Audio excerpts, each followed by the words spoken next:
Tune into ESG Matters with Risk Insights, where we explore ESG with impact. Africa is not underdeveloped, it is undermeasured. And because it is undermeasured, it is often underpriced.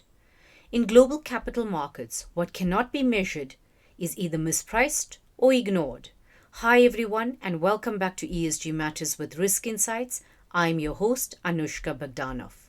In 2017, I built what would become one of Africa's first AI-driven ESG data platforms. Not because the market demanded it, but because Africa needed it. At the time, there was almost no structured ESG data for African capital markets. What did exist was fragmented, externally defined, and disconnected from the realities on the ground.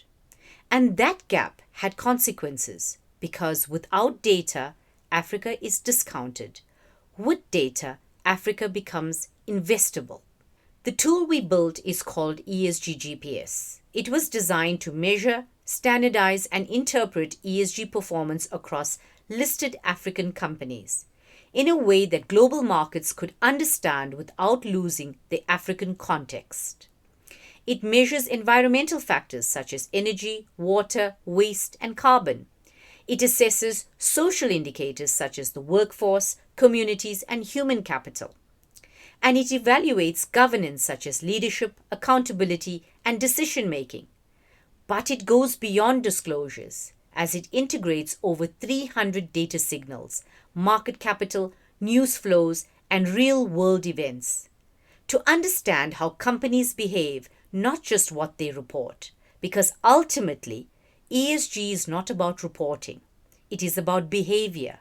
It is about risk, and it is about capital. But building ESG GPS was not straightforward. We were doing something for the very first time in a market that did not fully understand the need for it. It took years of iteration, trial and error, redefining methodologies, and constantly challenging our own assumptions. We built it on a shoestring budget. No large institutional backing, no global firm funding the build, and no ready-made dataset to rely on. We built the model from ground up because it did not exist. And that journey came with real challenges, technical, financial, and personal. But it gave us something far more valuable, a deep understanding of the data and the context that no outsourced model could ever achieve. And yet Africa is resource rich. It holds enormous potential. The problem is not the absence of value.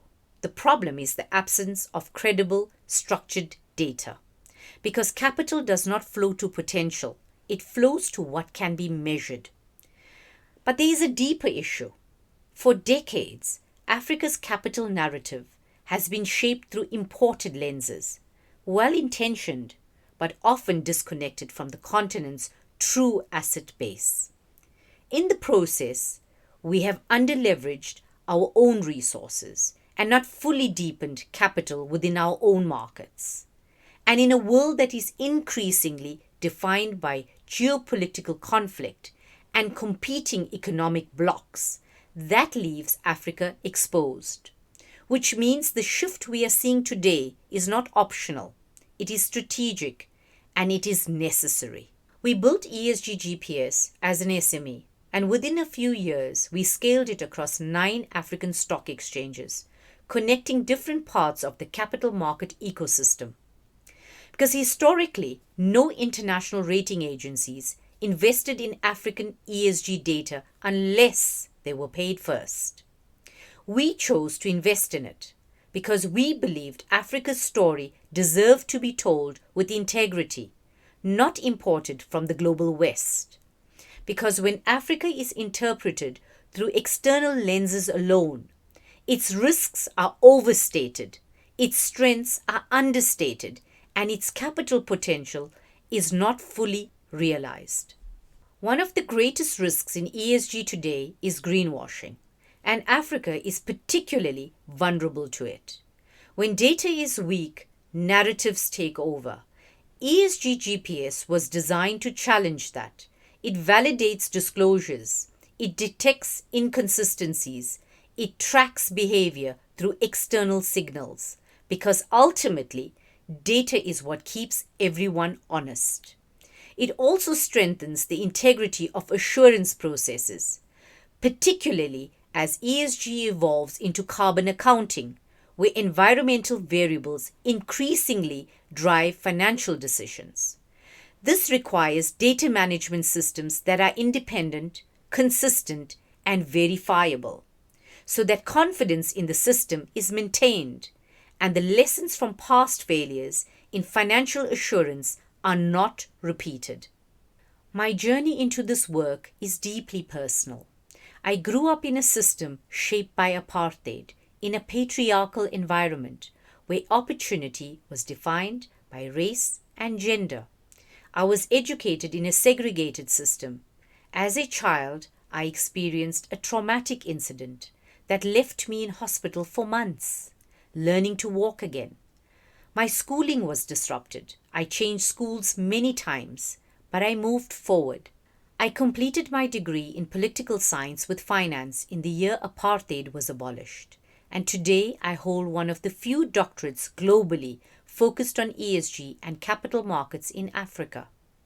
I began my career in banking at a time when South Africa was reconnecting to the global markets.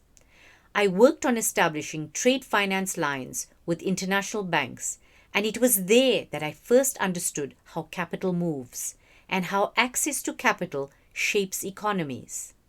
Later, I joined Fitch Ratings. There I learned risk in its full form: credit, operational, legal, funding, and strategy. But more importantly, I saw how risk behaves differently in emerging markets and how political realities fundamentally shape financial outcomes. At Nedbank, I worked on developing an affordable housing market strategy, using proxy data to assess credit risk for low-income earners. And I also contributed to the accreditation of South Africa's first mortgage lending Basel models and risk-based pricing frameworks by the South African Reserve Bank. That experience gave me a deep understanding of financial inclusion and exclusion. My time at the Development Bank of Southern Africa added another dimension: the tension between public and private capital and the role of finance in development. So when I speak about ESG or capital or development, I don't speak from theory.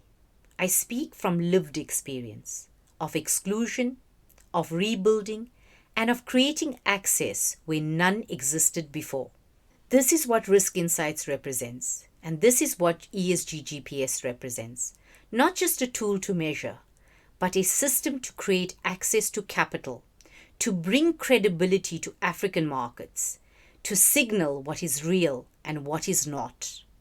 And as we speak, we are witnessing conflicts across different parts of the world, where innocent lives are being lost, families being displaced, and futures disrupted.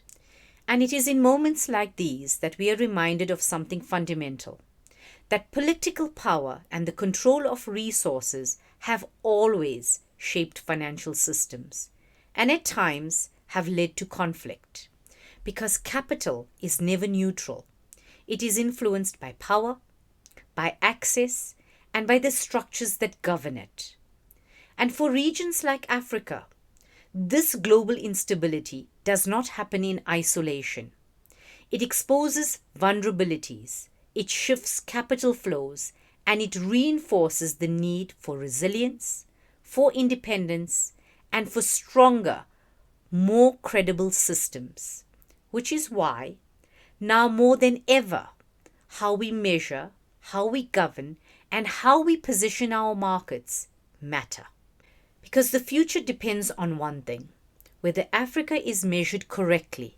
Because capital does not flow to narratives, it flows to data. And those who can measure risk, opportunity, and impact will ultimately decide on how markets move. Africa must own its data. That is what we set out to build. Thank you for listening to ESG Matters with Risk Insights.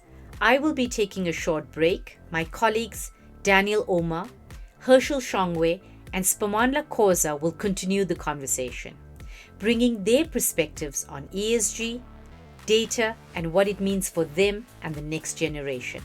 Until next time, ciao for now.